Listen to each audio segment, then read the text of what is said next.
Hey everybody, welcome back to my channel. This is Winnie from Loose Reviews, and today I have the first of a series of haul videos for you all.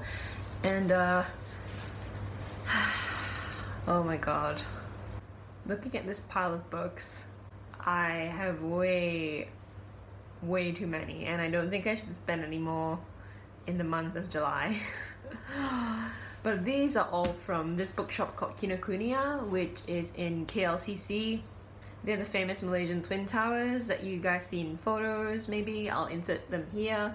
There's a shopping mall at the bottom of the towers, and Kinokuniya is like a Japanese bookstore chain, I believe, that's really popular here in Southeast Asia because it's huge and the range of the books is amazing.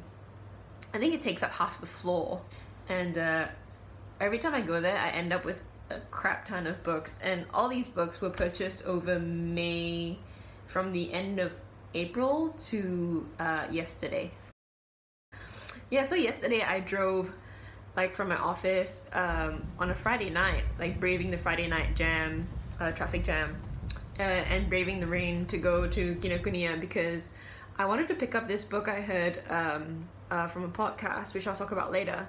But yeah, it was a really good night, and I ended up purchasing 5 books yesterday, which I will also talk about.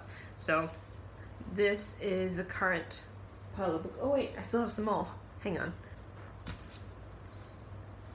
Oh my god. Yeah, these are all the books I have. Oh boy. Oh. You know you're getting old when you make noises when you lift and put stuff down. That's what my dad used to say, and I get what he means now. Let's start off, shall we? First one I have is The Kiss Quotient by Helen Huang. And this was the book I was talking about earlier. I was listening to a podcast in the morning. I think it was All the Books. The podcast name is called All the Books. I'll link it down below if I can. And one of the hosts was talking about this book, which she had read over the weekend. It's a women's fiction book, I believe. I thought it was, I've seen the cover, and I thought it was a YA book, so I sort of skipped over it.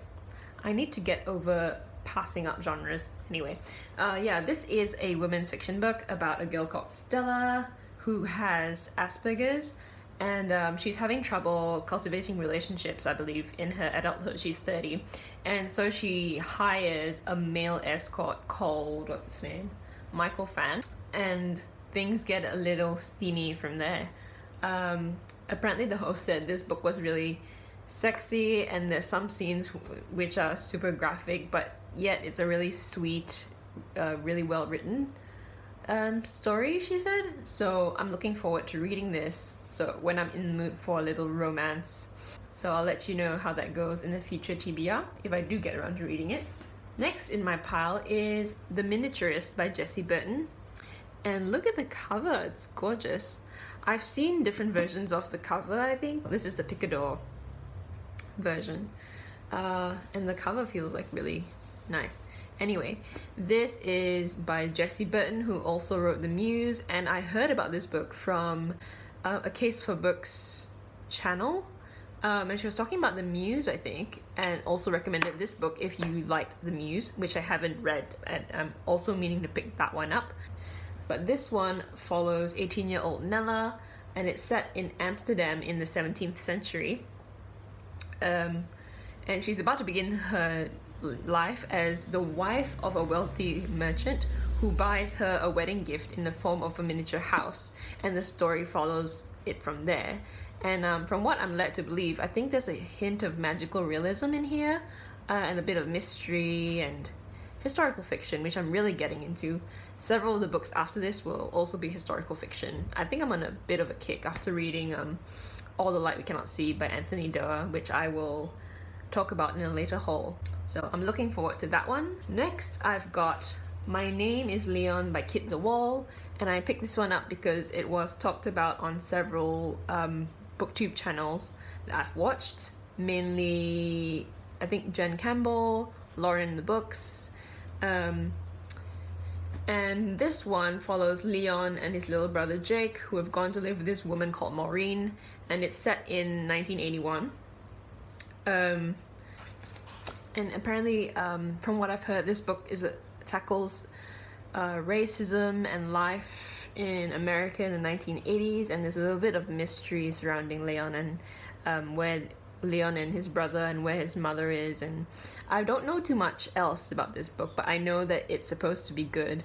So yeah, I'm looking forward to getting into this one. It's a pretty short read as well, I think, and it's published by Penguin Press. So this is My Name is Leon by Kit the Wall. Yeah, so next in my pile is Sweet Bitter by Stephanie Danler, I think. And I picked this one up because I saw it on the shelves, and I read the blurb, and I was really intrigued because it reminded me, it sounded like a fictional version of Anthony Bourdain's Kitchen Confidential. May he rest in peace, by the way. I haven't read that one, but from what I've heard about it, it's like Anthony Bourdain's account of him starting his culinary career in the kitchens, and talking about how drugs are really rampant, and talking about how life is as a young chef. So, whoops, my phone fell there. So yeah, as I was saying, in this novel is a general fiction novel that follows Tess, who moves to New York and finds a job as a waiter in a Union Square restaurant. She gets involved in, quote, a dark, alluring love triangle. And the blurb also says, Sweet Bitter is a novel of the senses, of taste and hunger, of love and desire, and the wisdom that comes from our experiences, both sweet and bitter. So it sounds super interesting. Looking forward to picking this one up as well. Next, I've got a semi-disappointment. This one I picked up yesterday. It's called The Edible Atlas by Mina Holland. It's a non-fiction book about Mina's travels around the world in 39 cuisines, or so I thought. In Kinokuniya, they wrap all their books in plastic, and usually you can take this to the customer service counter to ask them to unwrap it, but I usually don't, because I don't want to, even though I know they'll be only too happy to unwrap it, I just feel really bad bothering the customer service agent. So I didn't, yeah, I just thought, you know, based on the blurb and on the cover, it would be the author's travels and talking about different personal experience of different cuisines. But after I unwrapped it when I got home, I found out it basically is kind of like an encyclopedia of cuisine in a way. So for example, in this section, it talks about France, and it's the Loire Valley, and she just goes on a general history of food in the Loire region compared with the rest of France. And then she talks about she provides different recipes here, and it's still interesting, but it's not what I expected. I expected, you know, a travel memoir of sorts that focused around food, and I'm slightly disappointed, but I'll still read it. Next, I've got a pretty popular one that's been around on BookTube for a while now, and as soon as I saw this, I knew I had to have it. It's the hardcover version of The Illumination of Ursula Flight by Anna Marie Crowhurst. And here it says it's a spirited, funny romp. And I think this is the Ellen and Unwin version, the hardcover version, and it's gorgeous. I usually don't pick up hardcovers because I don't like, when you open a book and you read it, the flap of the dust jacket gets really annoying. And I know you can take it off and read it, but I know, being a messy person, I'll probably lose it, so I don't. And then I crease the paper and everything, but this one was too hard to pass up. Of all the books I'm about to haul over the next few videos, this is probably the most gorgeous one I have. And this one follows Ursula in the 17th century, who was raised by her father to be really forward-thinking for the times and be really educated, but still her family expects her to be married off from a young age. This is pretty much a historical fiction novel that talks about coming of age of Ursula Flight, and who has a really modern way of thinking, and this follows her story from there. And that's all I pretty much know about it, except that almost all the booktubers that have talked about this have sung its praises, and I'm really, really excited to pick this one up, probably next month. Sticking to the hardcovers, I've got The Surface Breaks by Louise O'Neill. And also I picked this one up because it was the only copy left in the store, and it took me ages to find this one. They usually have a literature slash general fiction section, so I was looking for Louise O'Neill there, and I've found her other novel called Almost Love, I think, there, but I was looking for this one. So after a while, I went to the customer service counter and asked the guy, and he was like, oh, it's situated in the children's section. And it was weird because from what I was led to believe, this is a feminist retelling of the original fairy tale of The Little Mermaid. And from what I know, it apparently is rather gory, or rather is darker than the Disney version. So yeah, I'm pretty excited to read this and find out exactly what it turns out to be. It's a gorgeous cover as well.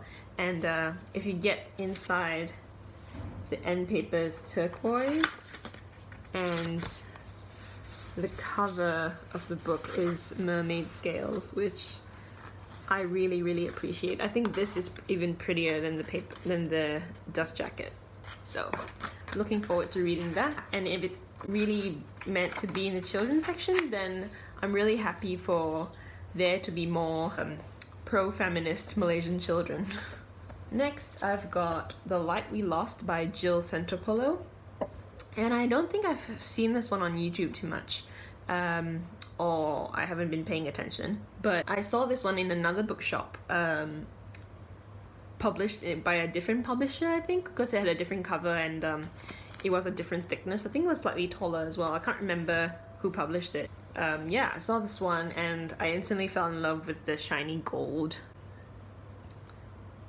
And the spine as well, there's like little gold triangles that glint as the light hits it. So I'm a sucker for shiny things. But yeah, I read the blurb, and it follows Lucy and Gabe, who meet in New York on 9/11, and it says, as the city burns behind them, they kiss for the very first time.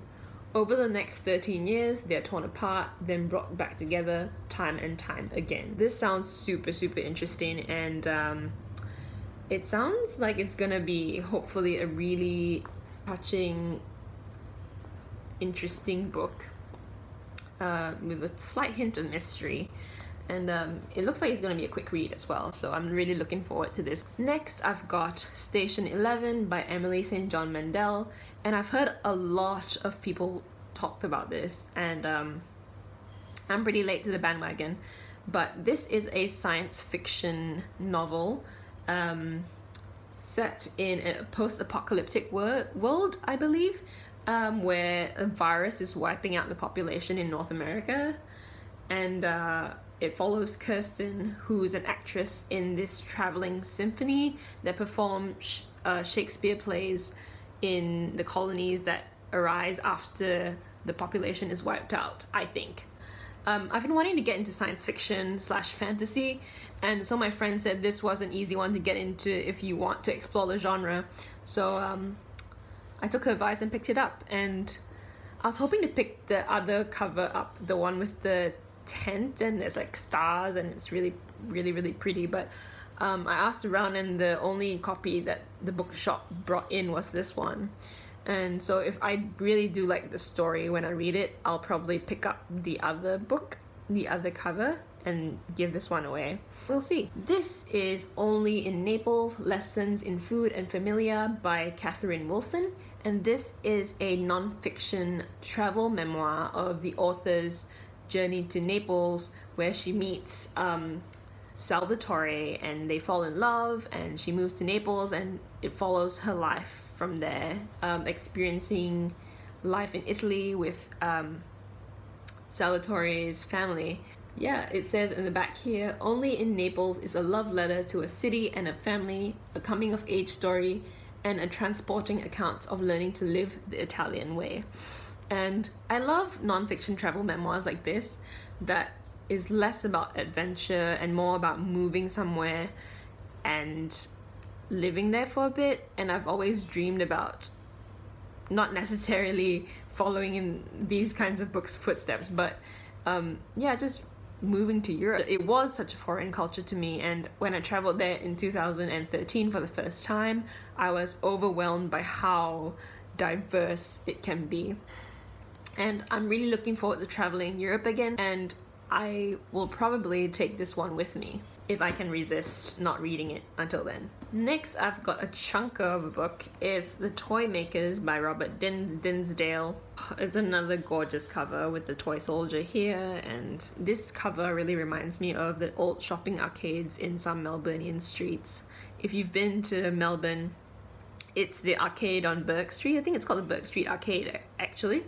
That's linked to the Collins Street one, and they have all these arches as well, and there's a toy shop in there that actually has toy soldiers, I think. When I go back to Melbourne, I'll probably make a video about that because it's one of my favorite places in the city. This one is a fiction novel that's set in the early 20th century. It is basically a story about a toy emporium where it sounds like toys come alive, and it follows Kathy Ray, who takes over the family business, and she's running away from a shameful past, apparently.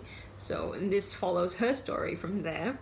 And on here it says, a dark, enchanting, spectacularly imaginative novel, perfect for fans of the miniaturist. So I'm interested to see how this and where is it? This and this are alike. And if I'm not mistaken, I think in the same video where Anna from A Case of Books recommended the Muse, she mentioned these two books right beside it. So yeah, I found them really interesting and added them to my Goodreads TBR straight away. So I picked them up. I'll let you know how I get on with those. Super excited. Next, I've got The Heart, which I've already read by Mélie de Kerangal, and it's translated from the French by Sam Taylor. And this is a literary fiction novel that talks about organ donation, specifically the heart, and it follows the heart's journey from the donor all the way to it being donated to the person that needs it. And it also talks about the donor and his life and how he died, and it follows the characters as well that are involved in the process of the transplant. And I picked this one up because of Jen Campbell and Lauren from Reads and Daydreams, I think. And they both really liked this book. And at first I thought it was going to be really dry and really boring, but it's written in a way that's super, it's quite character driven, and it's written in a beautiful manner, and it's a really, really good writing. So I'll let you know more of what I thought about this book in my coming June wrap-up at the end of the month. Next, I've got two literary quarterly magazines. One's Granta, the magazine of new writing, and the other one's McSweeney's Quarterly Concern, and it's a hardcover, gorgeous hardcover with rose gold kind of glint on the sides. Oh man, so pretty. And I'll talk about this one first. This one, I picked this one up because this is a compilation of non-fiction and fiction stories about movement and displacement, and this issue is issue number 52, and it's called In Their Faces, a Landmark, and the cover basically is like a travel stamp. Oh no, it's an immigration card, I think, because it's name and personal details and stuff, and the end papers are absolutely gorgeous. There's like, but yeah, I've heard really good things about this one, and I'm really interested in issues surrounding migration and refugees at the moment, especially after reading Exit West, and I'm hoping to find new authors that I enjoy in here, and I'll let you know how I get along with this. And yeah, I don't recognize the authors mentioned in here, so yeah, looking forward to that. I'll let you know how I get on. And the next one is Granta. And this one is issue number 143, After the Fact. And this is also a compilation of fiction, poetry, photography, and non-fiction articles. And I picked this one up. I couldn't open it in the shop, but it was plastic wrapped. And I picked this one up because of this article on the back about the Last Shopkeepers of London, written by David Elisida. And I think I saw somebody talk about it on Twitter, and they said it was really, really good. So I took a chance and bought it. And there's an interesting article in here by Charles Glass about Palmyra, which is one of the old ancient cities in Syria, and talks about how ISIS took it over and drove the site further into abandon and disrepair, even though it should be preserved. And there's beautiful old photos in here. It's like, oh my god, look at this aerial photograph. And that's the same photographer supplied the cover one as well. Really, really gorgeous. I'm looking forward to reading that. I haven't really read much poetry, so there's some in here that I'm interested to get into. So yeah, excited. Lastly, I've got 2 anthologies of sorts, and the first one is The Good Migrant, edited by Nikesh Shukla, and this is one that I've already started getting into. This is basically a book of 21 essays from writers exploring what it means to be Black, Asian, minority ethnic in Britain. And even though I'm living in Malaysia, I can relate to some of these articles written by these writers. Being an international student in Australia for a number of years, for 8 years, some of these authors talked about not fitting in, and it made me realize as well, being Southeast Asian / Chinese, even though I am of color, I guess you would say, I also do have to be aware of the racial stereotypes in everyday life. Particularly the first story in this collection by Nikesh Shukla, he talks about the word namaste and how it's been used willy-nilly in everyday life, especially in New Age yoga and stuff like that. And as a practicing yogi, I have been guilty of using namaste pretty loosely. Yeah, after reading that, I need to think about it some more. Currently enjoying that. I'll let you know what I thought about it when I do finish it, hopefully by this month. Lastly, oh my god, I'm nearly at the end. I have This Is Not Chick Lit, Original Stories by America's Best Women Writers, edited by Elizabeth Merrick. And the stories in here touch on the same themes as regular chick lit stories do, but I think it's written in a more literary fiction genre. And there's some authors on here that I recognize. Curtis Sittenfeld, Chimamanda Ngozi Adichie, which I've heard good things about. And yeah, I don't think I recognize anyone else, but I'm really, really looking forward to exploring more women writers and their work. So I'm looking forward to dipping in and out of this one as well. So, I'm running out of breath. I've talked so much. So yeah, I will let you know how I get on with those books, and let me know about your thoughts on any of these books. If you've read them, any of them good? Did you like them? Did you not like them? And why? And yeah, I hope you guys have a good weekend / week, and be kind to yourselves, and I'm looking forward to talking to you in the comment section. See you guys!